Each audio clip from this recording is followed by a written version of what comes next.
உபாகமம் 26வது அதிகாரத்திலே 19வது வசனத்தை நாம் எல்லாரும் சேர்ந்து நம்ம வாசிக்க போகிறோம். நான் உண்டு பண்ணின எல்லா ஜாதிகளை பார்க்கிலும் புகழ்ச்சியிலும் கீர்த்தியிலும் மகிமையிலும் உன்னை சிறந்திருக்கும்படி செய்வேன் என்றும், நான் சொன்னபடியே நீ உன் தேவனாகிய கர்த்தரான எனக்கு பரிசுத்தமான ஜனமாய் இருப்பாய் என்றும் அவர் இன்று உனக்கு சொல்லுகிறார் என்றார்.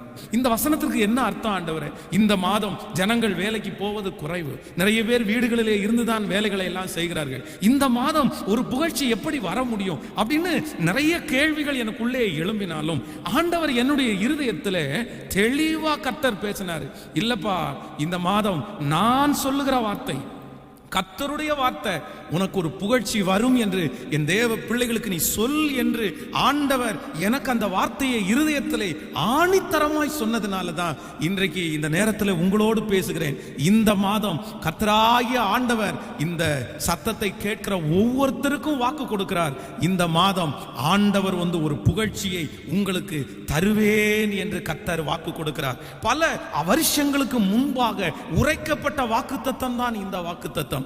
இஸ்ரவேல் ஜனங்களுக்கு அதற்கு முன்பாக அப்படிப்பட்ட ஒரு கீர்த்தி வரவில்லை, அப்படிப்பட்ட ஒரு புகழ்ச்சி அவர்களுக்கு இல்லை.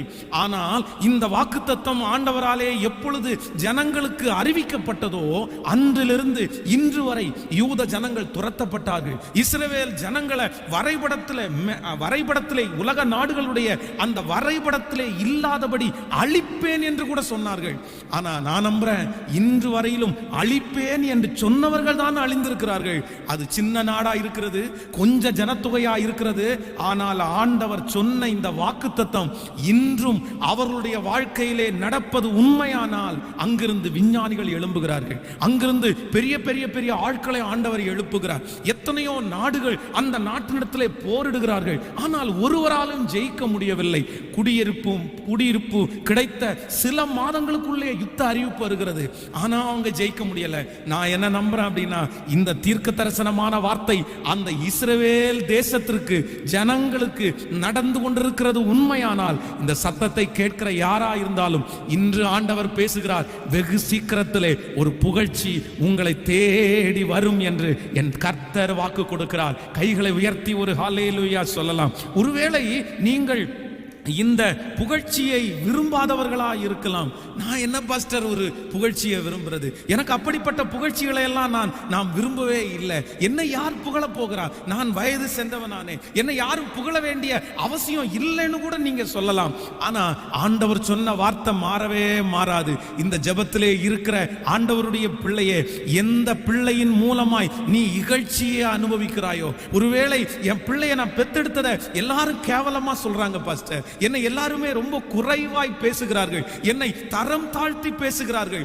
ஆனா ஆண்டவர் வாக்கு கொடுக்கிறார், இந்த மாதம் அநேகருடைய வாயிலிருந்து யாரெல்லாம் உங்களை இகழ்ந்து பேசினார்களோ அவர்களுடைய வாயிலிருந்து ஒரு புகழ்ச்சியை கர்த்தர் தருவேன் என்று வாக்கு கொடுக்கிறார். கைகளை உயர்த்தி ஒரு ஹல்லேலூயா சொல்லலாம். பொதுவாக நம்மை கடிந்து கொள்ளுகிறதற்கு நிறைய பேர் இருக்கிறார்கள், நம்மளை திட்டுறதற்கு நிறைய பேர் இருக்கிறார்கள், நம்முடைய காரியத்தை குறித்து குறை சொல்லுகிறதற்கு நிறைய பேர் இருக்கிறார்கள். இந்த ஜெபத்தில் இருக்கிற யாரோ ஒருத்தர் அப்படி சொல்லலாம், பாஸ்டர் உண்மைதான் பாஸ்டர், என்ன கடிஞ்சு கொள்றதுக்கு நிறைய பேர் இருக்க.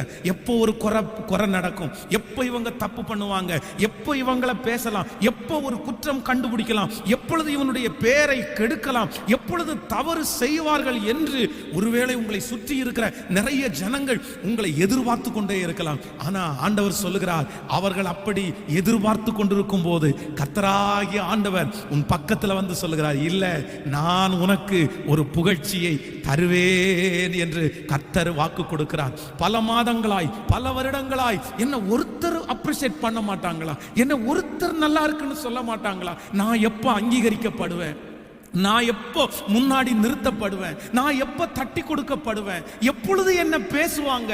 அப்படின்ற ஒரு நிலைமையிலே இருக்கிற அத்தனை பேருக்கும் கர்த்தர் எப்படி அந்த வாசலை உங்களுக்கு திறக்கிறார் என்று தெரியாது. ஆனா நான் விசுவாசிக்கிறேன், இந்த மாதம் வாக்கு கொடுத்த தெய்வம் உண்மையுள்ளவர். என்னுடைய 20 ஆண்டு ஊழிய காலத்திலே நான் நம்புகிறேன், வருடா வருடம் கர்த்தர் எனக்கு வாக்குத்தத்தம் கொடுப்பார், மாதா மாதம் வாக்குத்தத்தம் கொடுப்பார். அந்த வாக்குத்தத்தங்கள் நிறைவேற்றுவதற்கு எந்த சாத்தியக்கூறுமே இருக்க இருக்காது. ஆனால் இந்த 20 ஆண்டுகளிலே நான் ஒன்றை கண்டுபிடித்தேன். என் ஆண்டவராகிய தேவன் எந்தெந்த வாக்குத்தத்தத்தை எல்லாம் எனக்கு சொன்னாரோ அந்த வாக்குத்தத்தம் நிறைவேறுவதற்கு சாத்தியம் இல்லாமல் இருந்த போதிலும் கர்த்தர் அந்த வாக்குத்தத்தத்தை எல்லாம் நிறைவேற்றி இருக்கிறார். ஒரு வாக்குத்தத்தம் கூட தரையிலே விழவில்லை. அந்த தேவனாகிய கர்த்தர் தான் இந்த மாதம் இந்த 1ஆம் தேதி ஆண்டவருடைய பிள்ளைகளை பார்த்து சொல்லுகிறார், இந்த மாதம் உனக்கு ஒரு புகழ்ச்சியை தருவேன் என்று கர்த்தர் வாக்கு கொடுக்கிறார். கைகளை உயர்த்தி ஒரு ஹல்லேலூயா சொல்லுங்கள். ஒரு வயதான தாயார் ஒரு திருச்சபையிலே ஜெபிக்கிறதற்காக அவர்கள் கடந்து போனார்கள். எப்பொழுது போனாலும் அவர்கள் முழங்கால் படியிட்டு அவர்கள் அழுது ஜெபம் பண்றது வழக்கம். அப்போ ஒரு நாள் அவர்கள் ஜெபித்து கொண்டிருக்கும் போது அந்த சபை போதகர் உள்ளே வந்தார். அப்பொழுது அவர்கள் ஜெபத்தை முடித்து அவரிடத்துல போய் கேட்டார்களாமா, ஐயா, பழையது மாதிரி என்னால் இப்ப ஜெபம் பண்ண முடியறதில்ல. நான் ஃபர்ஸ்ட் எல்லாம் ஒரு 3 மணி நேரம் நான் ஜெபம் பண்ணிட்டு இருந்தேன். ஆனா இப்பொழுது 1 மணி நேரம் கூட என்னால ஜெபம் பண்ண முடியறதில்ல. அதனால எனக்காக கொஞ்சம் ஜெபம் பண்ண முடியுமா அப்படின்னு கேட்டாங்க. அந்த ஊழியக்காரர் என்ன நினைத்தாரோ தெரியல. அவர் சொல்லி இருக்கிறாரு, மா என்னம்மா நீ இந்த வயசுல ஜெபம் சொல்லிட்டு இருக்கிற, நீ ஜெபம் பண்ணலன்னா யாராவது கேட்க போறாங்களா? உன்னை ஜெபம் பண்ணு யாராவது சொல்ல போறாங்களா? நீ விட்டுருமா, நீ அமைதியா போய் உட்கார்ந்து ஸ்தோத்திரம் போட்டுட்டு போமா அப்படின்னு சொன்ன உடனே இவங்களுக்கு ரொம்ப வருத்தம் ஆயிருச்சு. சே, அப்ப நம்முடைய ஜெபங்கள் எல்லாம் கேட்கப்படலையா? நம்ம 3 மணி நேரம் ஜெபம் பண்ணது வீணா அப்படின்னு மனதுல துக்கத்தோட போய் திரும்பவும் அந்த ஆலயத்துல போய் உட்கார்ந்தாங்களாம். அப்பாவை பார்த்து சொன்னாங்களாம், அப்பா என் ஜெபம் அப்போ வேண்டியது இல்லையோ, என் ஜெபம் தேவைப்படுறது இல்லையோ, நான் நினைச்சேன் என் ஜெபத்தினாலதான் இதெல்லாம் நடந்துட்டு இருக்குது, என் ஜெபத்தினாலதான் இவ்வளவு பெரிய அற்புதம் எல்லாம் ஆண்டவர் செய்தார்னு நான் நம்பினேன், ஆனா என் ஜெபம் பெரிய வேல்யூ இல்லையோ அப்படின்னு அவர்களை அறியாமலே அழுதார்களாமா. அப்போ அவர் அழுது கொண்டிருக்கும் போது அவருடைய கண்களுக்கு முன்னாடி ஒரு தரிசனம் வந்துச்சாமா. என்ன தரிசனம் அப்படின்னா, அவர்களுக்கு அந்த கண்ணீர் விட்டு அவங்க ஜெபம் பண்ணும் போது அந்த கண்ணீரின் துளிகள் ஒரு பெரிய ஒரு பாத்திரத்துக்குள்ள அந்த ஒரு துளி விழுது. அந்த ஒரு துளி அந்த கண்ணீர் விழுந்த உடனே அந்த பெரிய பாத்திரம் அப்படியே தண்ணீரால நிரம்புது. அப்படியே பார்த்து கொண்டிருக்கும் போது 2 தூதர்கள் வந்து அந்த பாத்திரத்தினுடைய 2 பக்கத்திலையும் பிடித்து ரொம்ப வெயிட்டான ஒரு பொருளா எடுத்துட்டு போனது மாதிரி அப்படி எடுத்துட்டு போனாங்களாம். உடனே ஆண்டவரை பார்த்து கேட்டாங்களாம், ஆண்டவரே இது என்ன, நீர் கொடுக்கிற இந்த தரிசனத்தினுடைய அர்த்தம் என்ன? உடனே கர்த்தர் சொன்னாராமா, உன்னுடைய ஜெபம் ஒருவேளை மற்றவர்கள் பிரயோஜனம் இல்லைன்னு சொல்லலாம், உனக்கே நான் பண்ணின ஜெபம் பிரயோஜனம் இல்லையான்னு சொல்லலாம், ஆனா நீ வடிக்கிற ஒரு துளி கண்ணீருக்கு இவ்வளவு வெயிட் இருக்குது. 2 தூதர்களால கூட அதை தூக்க முடியல. உன் கண்ணீருக்கு அவ்வளவு வேல்யூ இருக்குன்னு ஆண்டவர் அந்த தாயாரை தட்டி கொடுத்தாராமா. நான் நம்புறேன் இந்த ஜெபத்துல எத்தனை பேர் இருக்கிறீர்கள் தெரியல.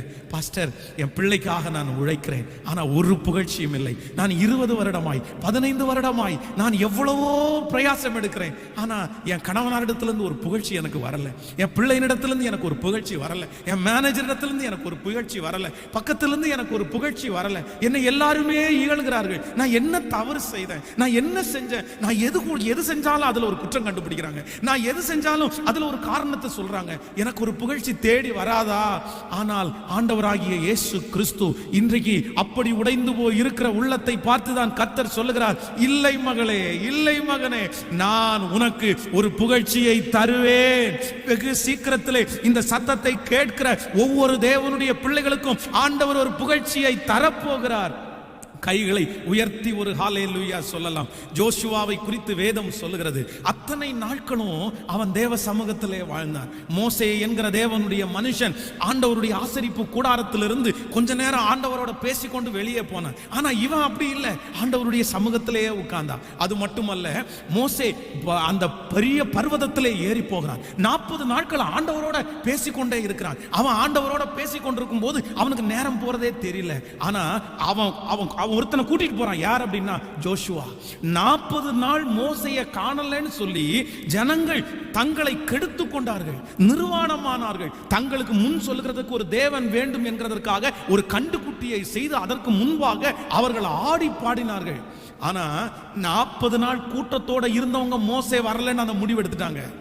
அதே 40 நாள் மோசே ஆண்டவரோட பேசி கொண்டிருக்கும் போது தனியாக வழியிலே உட்கார்ந்து கொண்டிருந்தவன் தான் இந்த ஜோஷுவா. ஆனா இந்த ஜோஷுவாவை யாரும் புகழல்ல. மேலே இருந்து இறங்கி வருகிறார் மோசே. அவனுடைய முகம் பிரகாசம் அடைகிறது. உடனே ஜனங்களால பார்க்க முடியல. மோசையை பார்த்து சொல்றேன், முக்காடு போட்டுருங்கன்னு சொல்றாங்க. மோசே அங்க பெரிய ஹீரோ. ஆனா மோசையை போல 40 நாட்கள் அங்கே வழியிலே இருந்தவன் தான் ஜோஷுவா. அவனை தட்டி கொடுக்கிறதுக்கு யாரும் இல்லை, அவனை என்கரேஜ் பண்றதுக்கு யாரும் இல்லை. ஒரு நாள் மோசே அவனை எல்லாருக்கும் முன்பாக கொண்டு போய் நிறுத்தி, பாருங்கப்பா, இவன் ரொம்ப நல்ல பையன்ப்பா, இவன் ரொம்ப கமிட்மெண்ட் உள்ள ஆளு அப்படின்னு மோசே ஒரு நாள் கூட சொல்லல. ஆனா நான் நம்புறேன், யாருமே புகழாவிட்டாலும் அந்த புகழ்ச்சியை தேடி ஜோஷுவா போகல, அந்த புகழ்ச்சிக்காக பாடுபடல, அந்த புகழ்ச்சிக்காக ஜெபம் பண்ணல, அந்த புகழ்ச்சிக்காக 40 நாட்கள் மலையிலே ஏறி இல்லை.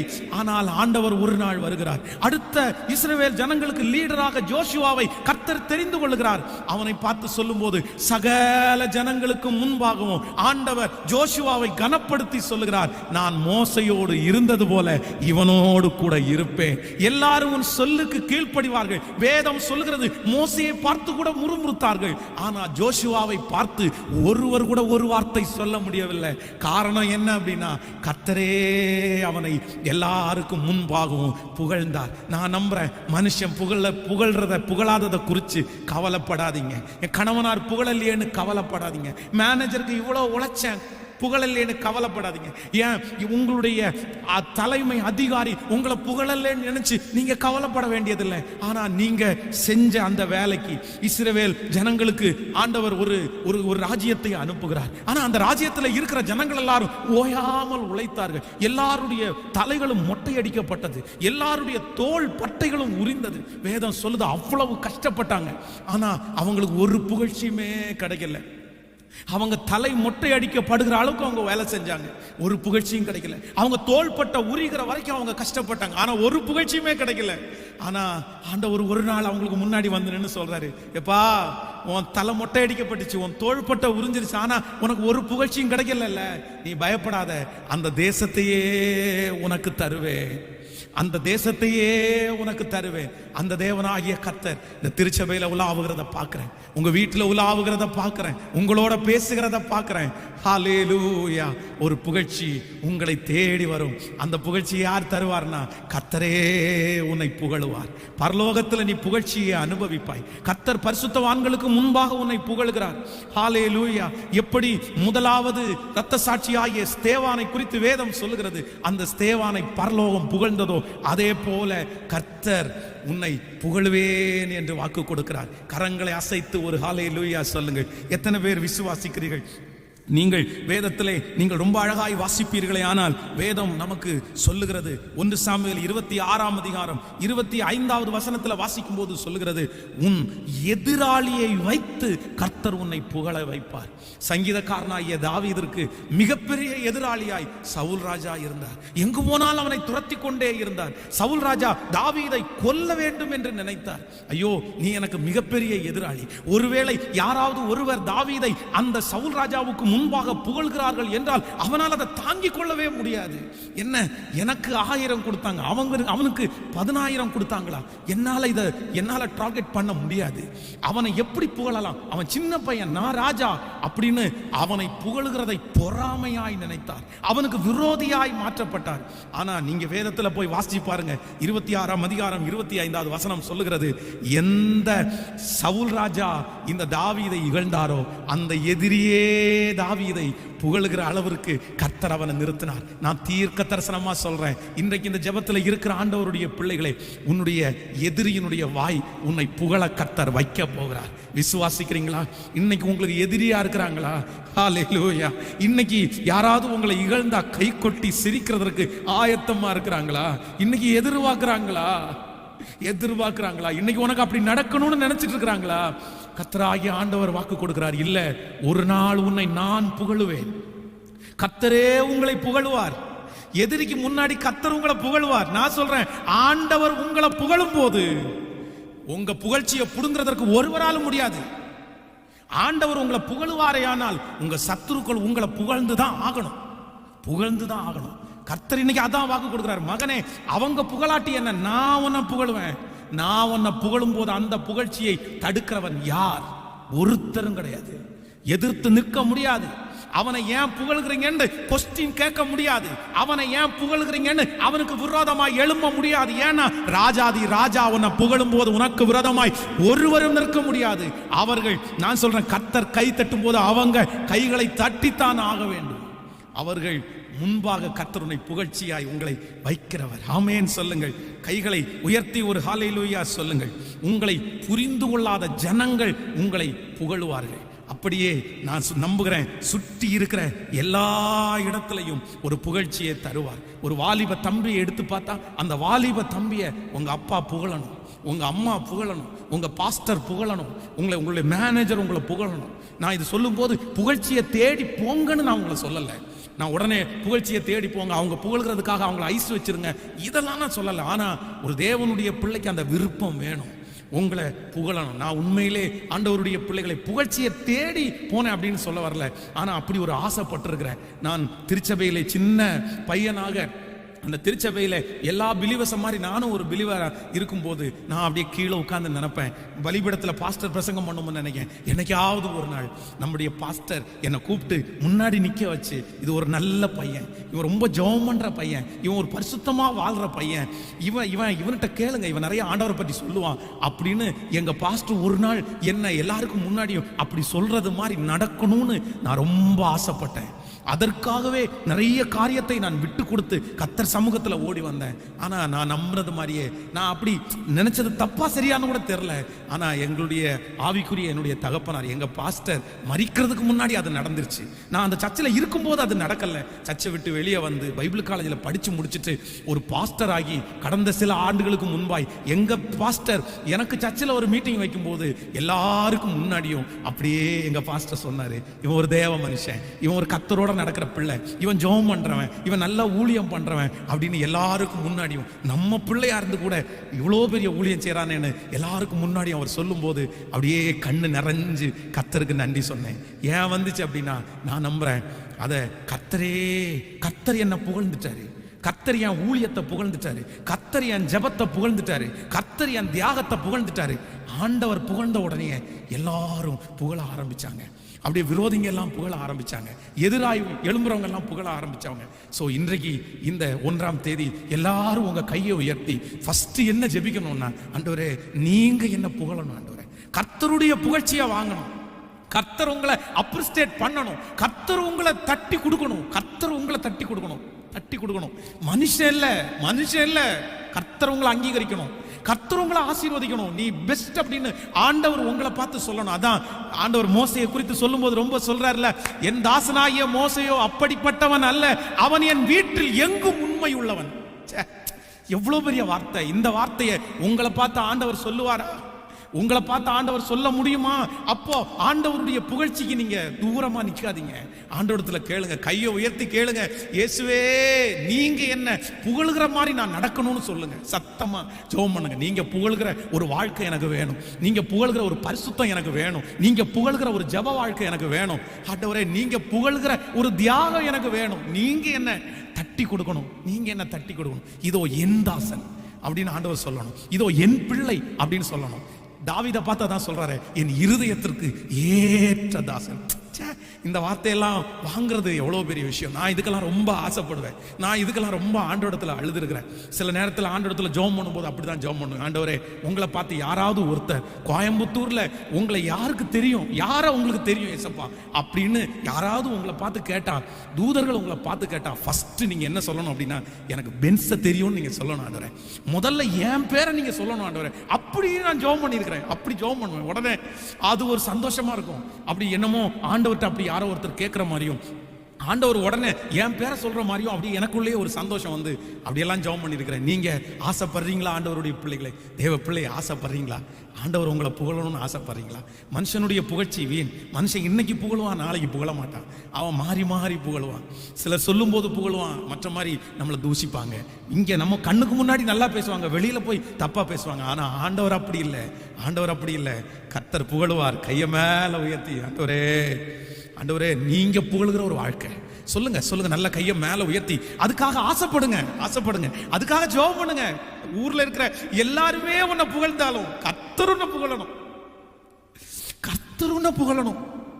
உண்மையும் முத்தமும் உள்ள ஊழியக்காரனே வா, என் சந்தோஷத்துக்குள்ள பிரவேசி அப்படின்னு கர்த்தர் உன்னை பார்த்து சொல்லணும். சிஸ்டர், உங்களை ஊரே புகழலாம். சிஸ்டர், பிரதர், உங்களை ஊரே புகழலாம். உங்க பாஸ்டர் உங்களை புகழ்றாரு, உங்க வீட்டுக்காரர் உங்களை, எல்லாருமே உன்னை புகழ்றாங்க. ஆனா கர்த்தருடைய புகழ்ச்சியை நீ வாங்கி இருக்கிறியா? ஏசப்பா புகழ்ச்சியை வாங்கி இருக்கிறீங்க. இன்னைக்கு ஆண்டவர் அதைத்தான் உன்னை பார்த்து பேசுறாரு. தேவன் புகழ்கிற ஒரு வாழ்க்கை. கையை மேல உயர்த்தி கேளுங்க. இயேசுவே, நீர் நீர் ஹல்லேலூயா. நீர் பிரியப்பட ஏதாவது நான் செய்யணும். நீர் பிரியப்பட ஏதாவது நான் செய்யணும். இவன் சாதித்தான் என்று ஊர் சொல்ல என் கண்களை மூடணும். இவன் சாதித்தான் என்று ஊர் சொல்ல என் கண்களை மூடணும். சொல்லுங்க பார்க்கலாம். நீர் பிரியப்பட ஏதாவது நான் செய்யணும். சொல்லுங்க எல்லாரும். நீர் பிரியப்பட ஏதாவது நான் செய்யணும். இவன் சாதித்தான் என்று ஊர் சொல்ல என் கண்களை மூடணும். இவன் சாதித்தான் என்று ஊர் சொல்ல என் கண்களை மூடணும். எப்படியாவது இயேசுவே, எப்படியாவது இயேசுவே, இயேசுவே சொல்லுவோம். இயேசுவே, இயேசுவே, இயேசுவே, இயேசுவே, இயேசுவே, இயேசுவே, இயேசுவே. நான் அழுதால் ஏன் அழுதாய் என்று கேட்பவர் நீதானே. தோள்வலிக்க என்னை இன்று வரை சுமந்து வந்தது நீதானே. நான் அழுதால் ஏன் அழுதாய் என்று கேட்பவர் நீதானே. தோள்வலிக்க என்னை இன்று வரை சுமந்து வந்தது நீர்தான். நீர் பிரியப்பட ஏதாவது நான் செய்யணும். நீர் பிரியப்பட ஏதாவது நான் செய்யணும். சாதித்தான் என்று சொல்ல என் கண்களும் மூடணும்.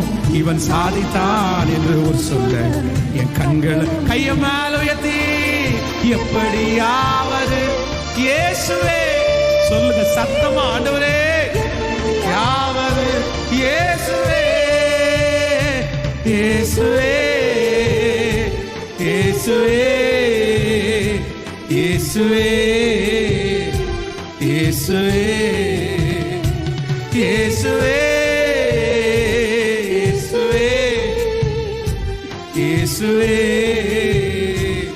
இயேசுவே. ஹல்லேலூயா. கைகளை உயர்த்தி ஒரு ஹல்லேலூயா சொல்லு. சிலருக்கு எப்ப பார்த்தாலும் ஒரே ஒரு எண்ணம் மட்டும்தான், அவங்களுக்கு மனுஷங்க புகழணும். அதான் அவங்களுடைய ஆசை, அதான் அவங்களுடைய விருப்பம். அதுக்காக அவங்க என்ன வேணாலும் செய்வாங்க. மனுஷங்க புகழ்கிறதற்காக அவங்க என்ன வேணாலும் பண்ணுவாங்க. அவங்களுக்காக காத்திருப்பாங்க, அவங்களுக்காக நேரத்தை செலவு பண்ணுவாங்க, அவங்களுக்காக பணத்தை செலவு பண்ணுவாங்க, அவங்கள ரொம்ப அன்பா பேசுவாங்க. இப்படியெல்லாம் நடக்குது. ஆனா ஆண்டவருடைய பிள்ளைகளை, நான் என்னுடைய ஊழியத்தில் கண்டுபிடிச்ச ஒன்றை சொல்றேன். மனுஷங்க புகழணும், ரொம்ப புகழணும்னு உங்களுக்கு விருப்பங்கள் இருக்கிறது தப்பு இல்லை. ஆனா மனுஷங்க புகழுகிறதுக்காக எதையும் செய்யாதீங்க. அது வீணா தான் போகும். எத்தனை நாள் தான் அவங்க புகழுவாங்க? நம்மளை புகழ்கிறவங்க இகழ்றதுக்கு ரொம்ப நேரம் ஆகாது. அதுக்கு மாறா இன்றைக்கு இந்த செய்தியில கேட்டது மாதிரி கர்த்தர் புகழ்கிற ஒரு வாழ்க்கைக்காக ஜெபம் பண்ணி பாருங்க. ஆண்டவர் புகழ்றதுக்கு அவரை ஐஸ் வைங்க, அவருக்காக டைம் செலவு பண்ணுங்க, அவருடைய சமூகத்துல ஓடுங்க. அது வித்தியாசமா இருக்கும். அது அந்த புகழ்ச்சி வந்துச்சு அப்படின்னா உங்களுக்கு மற்றவங்க புகழ்றதெல்லாம் உங்களுக்கு கஷ்டமா தெரியும். வேணாண்டா விட்டுருங்க, எதுக்குடா அப்படியெல்லாம் பேசிட்டு இருக்கீங்க, அதெல்லாம் ஒன்றும் இல்லை பிரதர். அவங்க அப்படி பெருமையா பேசிட்டு இருப்பாங்க. ஆனா நீங்க போய் நின்று அதெல்லாம் ஒன்றும் இல்லை, எல்லாம் கர்த்தர் தான், எல்லாம் கர்த்தர் தான் அப்படின்னு நீங்க சொல்லுவீங்க. அதுதான் கர்த்தர் புகழ்கிற மனுஷன். இந்த உலகத்திலேயே நான் பார்த்த வரைக்கும் தேவன் புகழ்கிற மனுஷன் பாக்கியவான், தேவன் புகழ்கிற மனுஷன் பெரியவன், தேவன் புகழ்கிற மனுஷன் சோ கிரேட். அவனை மாதிரி யாருமே இல்லை. அதனால இந்த 1ஆம் தேதி எல்லாரும் இந்த மாசம் முழுக்க எதற்காக நீங்க ஜெபிக்கணும் அப்படின்னா, ஆண்டவரிடத்துல இருந்து ஒரு அப்ரிஷியேட் ஆகுது, ஒரு புகழ்ச்சி ஆகுது நீங்க இந்த மாதத்துல வாங்கியே ஆகணும். ஆமேன் சொல்லுவீங்களா? வாங்குவீங்களா? இந்த மாசம் வாங்கியே ஆகணும். இந்த மாசம் எப்படி அதுக்கு ஜெபம் பண்ணுவீங்கன்னு எனக்கு தெரியல, எப்படி நீங்க உபவாசம் இருப்பீங்கன்னு தெரியல. ஆனா நீங்க ஆண்டவர் புகழ்ற மாதிரி இந்த மாதம் முடியும் போது உங்களை தட்டி கொடுத்து சூப்பரா அப்படின்னு உங்களை பார்த்து ஆண்டவர் சொல்லணும். ஆமேன் ஹல்லேலூயா. அந்த ஒரு நாள் முடியும் போது ஆண்டவர் சொல்லணும், சே உன்ன மாதிரி ஒரு பிள்ளை, உனக்கு ரத்தம் சிந்தினது எனக்கு சந்தோஷம்ப்பா, உனக்காக நான் பாடுகள் சகித்தது எனக்கு சந்தோஷம்ப்பா, உனக்காக கல்வாரி மலையில நான் ஏறினது நல்லதுப்பா, சந்தோஷப்படுறப்பான்னு ஆண்டவர் உங்களுக்காக அந்த கஷ்டப்பட்டதை சந்தோஷமா நினைக்கணும். அந்த மாதிரி ஒரு வாழ்க்கையை இந்த மாசம் வாழலாமா? ஹல்லேலூயா, ஆமென் சொல்லுங்கள். இந்த வார்த்தைகளை நான் தியானித்துக் கொண்டிருக்கும் போது ஒரு 3 மனிதர்களை ஆண்டவர் என் கண்ணுக்கு முன்னாடி கொண்டு வந்தார். தேவனால் புகழப்பட்ட கர்த்தருடைய புகழ்ச்சியை பெற்றுக்கொண்ட 3 மனுஷங்க. அவங்கள ஆண்டவரே புகழ்ந்தார், அவங்கள ஆண்டவரே பெரிய ஆளா மாற்றினார். ஆண்டவர் அவங்கள புகழ்ந்த உடனே எல்லாருமே அவங்கள புகழ்ந்துட்டாங்க. அப்படிப்பட்ட ஒரு 3 மனுஷங்களை ஆண்டவர் எனக்கு காண்பித்து அவர்களுடைய சில குணங்களை குறித்து ஆண்டவர் எனக்கு சொன்னார். அந்த 3 மனிதர்களையும் இன்றைக்கு உங்களுக்கு சொல்லி, நீங்க எல்லாம் வீட்டில் இருப்பீங்க நான் நம்புறேன், கொஞ்சம் டைம் எடுத்தாலும் பரவாயில்ல, நீங்க அதை நீங்க கேட்கணும், அதை கேட்டு நீங்க அப்படி ஜெபம் பண்ணணும்.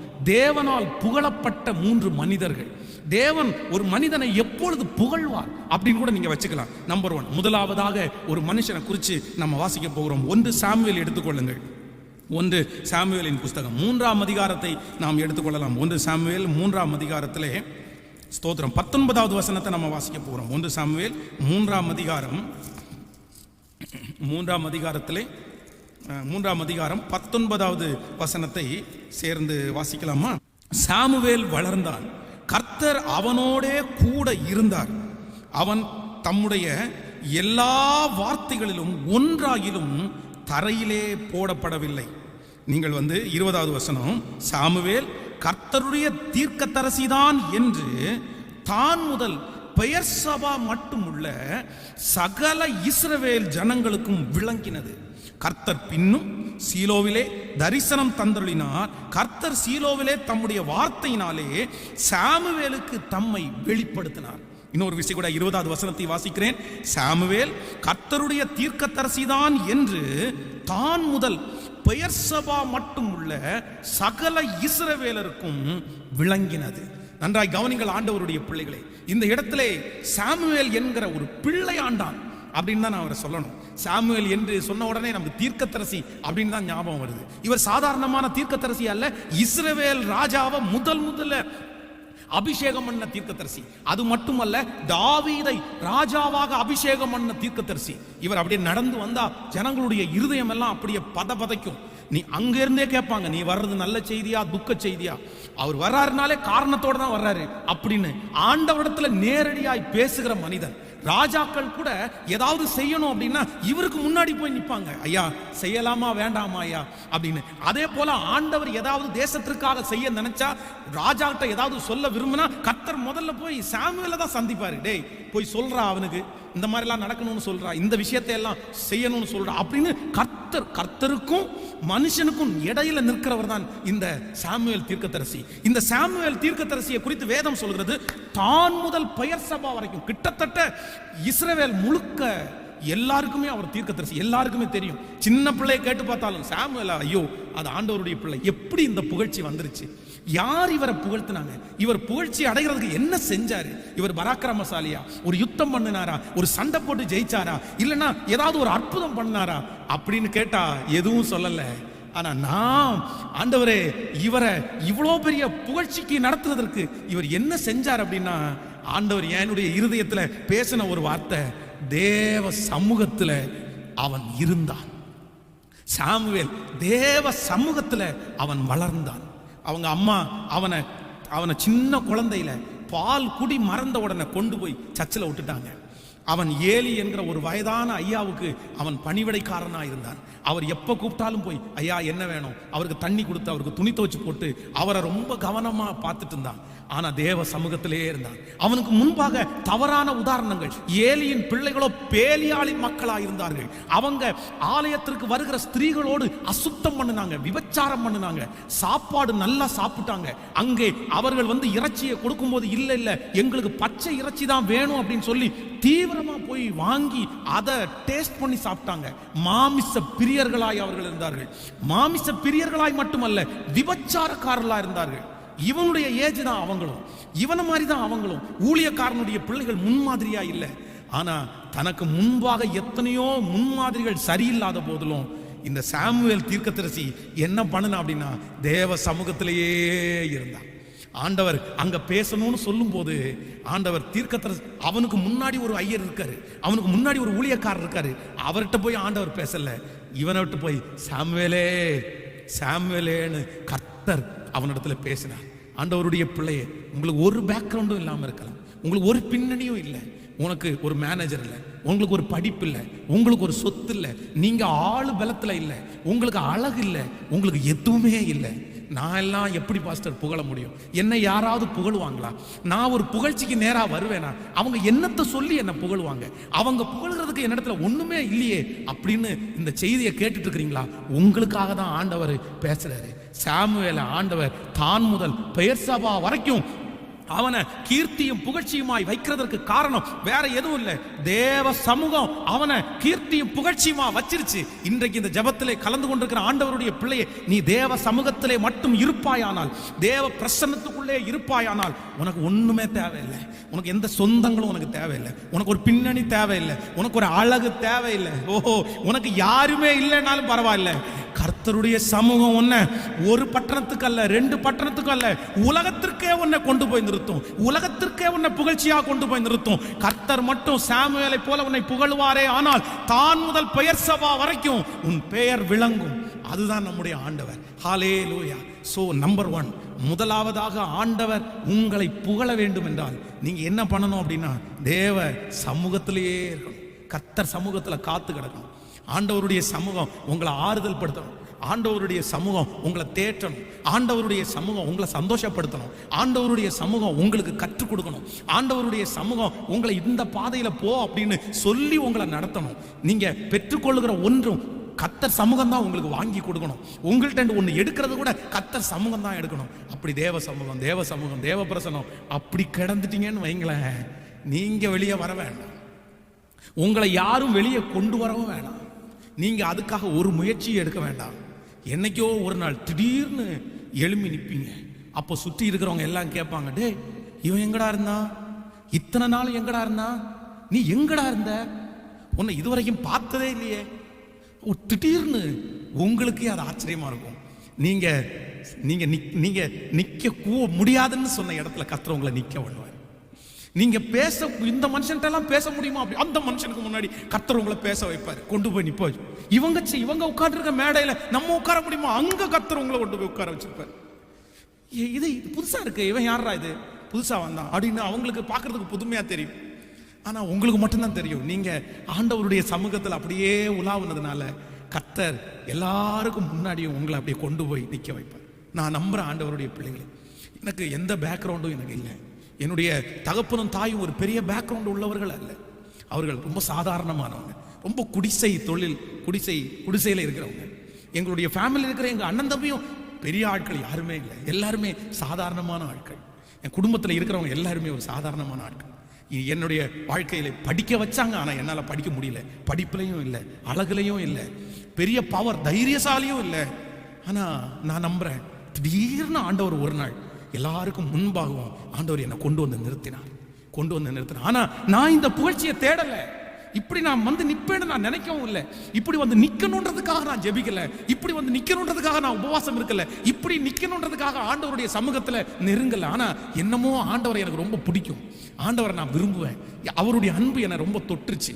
எல்லாருடைய அன்பை விட அவருடைய அன்பு எனக்கு ரொம்ப பழக்கமானதா இருந்துச்சு. ஐயோ இப்படிப்பட்ட ஒரு அன்பா, அவர் என்னை ஆற்றினார், அவர் என்னை தேற்றினார், அவர் என்னை தட்டி கொடுத்தார், அவர் என்னை ரொம்ப அழகா நடத்தினார். உடனே அவர் எனக்கு ரொம்ப பிடிச்சிருச்சு, அதனால ஆழமா இறங்கிட்டேன்.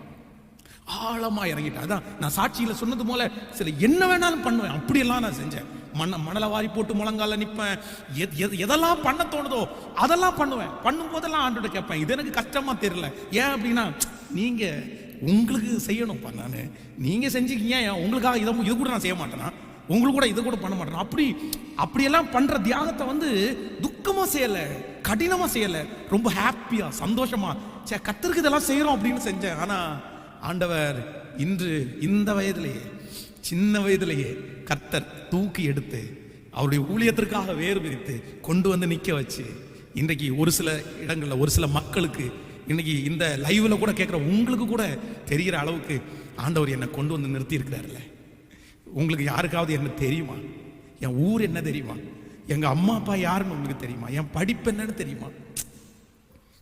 எங்கேயோ கடந்த என்ன, எப்படியோ போன என்ன உங்க முன்னாடி நிறுத்தி இருக்கிறது. நான் சொல்றேன், கர்த்தரால் புகழப்படுகிறவனே உத்தமன். அவர்தானே, அவர்தானே, அவர்தானே, அவர்தானே. இன்னைக்கு எதனால சேர்ந்திருக்கிறீங்க? அவர்னால தானே சேர்ந்திருக்கிறீங்க. அவரை வச்சுதானே நீங்க என்ன பாக்குறீங்க. Yes, yes, yes. தேவ பிள்ளையே, தேவ ஜனமே, பிரதர், தாய் தகப்பனே, ஆண்டவர் இன்னைக்கு தெளிவா பேசுறாரு. உன்னை புகழ பண்ணுவேன் நான். உனக்கு புகழ்ச்சியும் கீர்த்தியும் வரும். உனக்கு கீர்த்தியும் புகழ்ச்சியுமாய் உன்னை நான் வைப்பேன். எப்ப தெரியுமா? தேவ சமூகம், தேவ சமூகம், தேவ சமூகம் அப்படியே கடக்கணும். ஆண்டவர் உங்களுக்கு நிறைய டைம் கொடுக்குறாரு. கர்த்தர் உங்களுக்கு நிறைய நேரத்தை கொடுக்குறாரு. கடைங்க, அவர் சமூகத்தில் அப்படியே கடந்துருங்க. ஐயா அப்படின்னு கடைங்க, இயேசுவே அப்படின்னு கடைங்க, சாஷ்டாங்கமா விழுங்க. என்ன நினைக்கிறீங்களோ செய்யுங்க. உருளணும் அப்படின்னு நினைச்சா உருண்டுருங்க. நான் அப்படிதான் உருண்டுருக்கிறேன். பெங்களூர்ல ஒரு ஊழியக்கார் வெறும் 4.5 அடி தான் ஹைட். அவர் அப்போ அந்த 4.5 அடி உயரமா இருக்கிறதுனால அவருடைய திருச்சபைக்கு எந்த ஜனங்களுமே வரலையாமா ஒரு 3 ஆண்டுகள். உடனே இவருக்கு பயங்கரமான கஷ்டம்.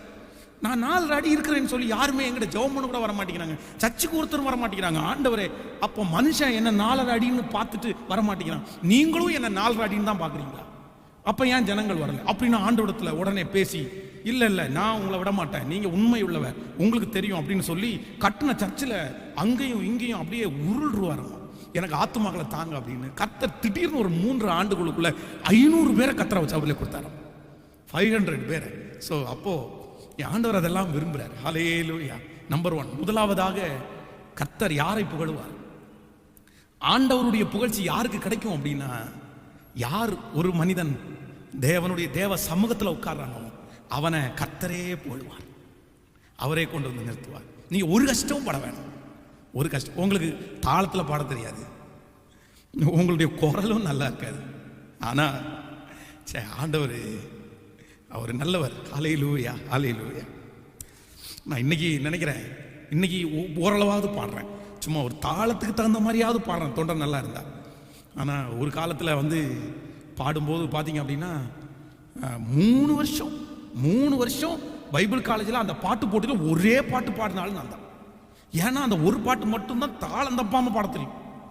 அப்போ இன்னைக்கு நினைக்கும் போது, ஆண்டவர் மட்டும் நம்மளை புகழ பண்ணிட்டாருன்னு வைங்களேன், அது நம்ம தாளத்தில் பாடலன்னா, ராகமாக பாடலன்னா கூட அதில் ஆசீர்வதிக்கப்படுகிற ஒரு கூட்டத்தை கர்த்தர் வச்சிருப்பாரு. ஆமென் சொல்லுங்க.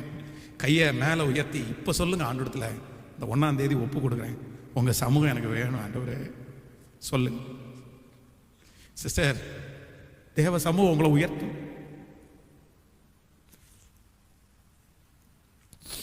தேவ சமூகம் உங்களை உயர்த்தும். சாமுவேலை தான் முதல் பேர்சபா வரைக்கும் கொண்டு போய் நிறுத்தினது ஏலி இல்ல, தான் முதல் பேர்சபா வரைக்கும் கொண்டு போய் நிறுத்தினது அவங்க அம்மா அன்னாள் இல்ல, அன்னாளுடைய ஜெபமும் இல்ல. அவங்க ஒரு நாள் கூட தன்னுடைய பிள்ளைக்கு அப்படிப்பட்ட ஒரு ஊழியம் வேணும்னு அவங்க ஜெபம் பண்ணவே இல்லை. அவனை பெத்தெடுக்கும் போது எனக்கு நீங்க கொடுத்தீங்கன்னா நான் உங்களுக்கு கொடுத்துருவேன், அவ்வளவுதான். அப்படிதான் ஜெபம் பண்ணாங்க. அதுக்கப்புறம் அவனுக்காக அவங்க ஜெபம் பண்ணதா சொல்லப்படலை. ஆனா இந்த சாமுவேல் அவ்வளோ பெரிய தீர்க்கதரிசியா மாறதுக்கு வேற எதுவுமே காரணம் இல்லை, தேவ சமூகம்.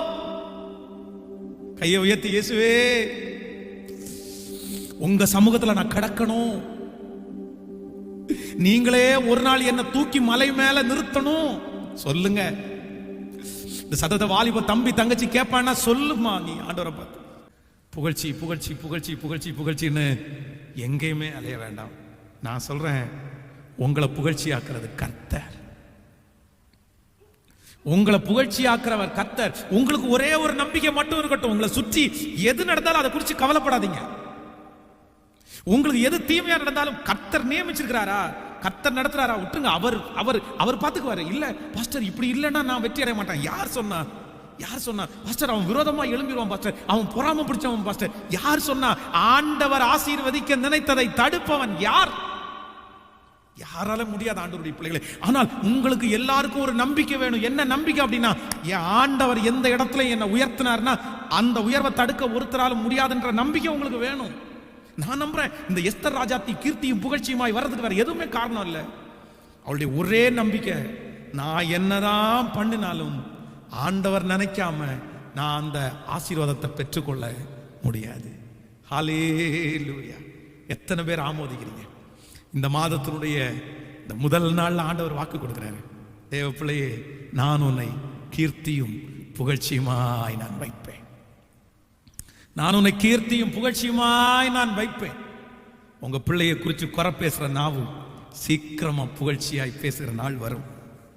உங்களை குறித்து குறை பேசிட்டே இருக்கிற நாவுகள் உங்களை கீர்த்தியும் புகழ்ச்சியுமாய் பேசுகிற நாட்கள் வரும். சிலருக்கு இந்த மாதமே நடக்கும். நான் தீர்க்க தரிசனமாய் சொல்லுகிறேன், இந்த மாதமே நடக்கும். ஆண்டவர் உன் வேலை ஸ்தலத்தில் ஒரு புகழ்ச்சியை தருவார். உன் குடும்பத்தில் ஒரு புகழ்ச்சியை கர்த்தர் தருவார். உதறி தள்ளப்பட்ட இடத்துல ஒரு புகழ்ச்சியை கர்த்தர் தருவார். ஏனென்றால் வாக்கு கொடுக்கிறவர் மனிதன் அல்ல, கர்த்தர் தான் வாக்கு கொடுக்கிறார். இந்த மாதம் கொடுத்த வாக்கு தத்தத்திற்காக நன்றி. உன்னை கீர்த்தியிலும் புகழ்ச்சியிலும் சிறந்திருக்கும்படி செய்வேன். எஸ், எங்க பிள்ளைகளை குற்றம் கண்டுபிடிக்கிறதுக்கு எத்தனை பேர் ஆயத்தமா இருக்கிறாங்க? குறை சொல்றதுக்கு எத்தனை பேர் ஆயத்தமா இருக்கிறாங்க?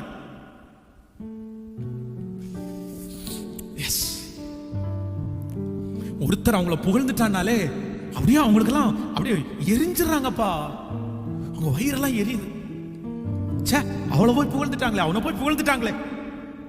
இப்படிப்பட்ட உலகத்துல இன்றைக்கு நீர் எங்களுக்கு கொடுத்த வார்த்தைக்காக நன்றி அப்பா.